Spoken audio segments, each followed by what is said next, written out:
Okay, ready to put our hat on. We've got our material back here that covers this stuff up. So we're going to screw the hat in. But if you have to take it out, you can just by unscrewing it.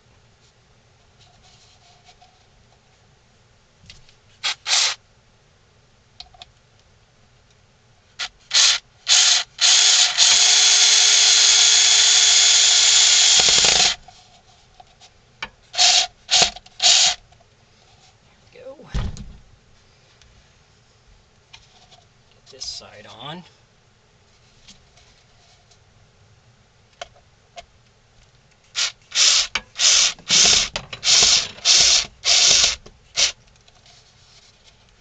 There we go.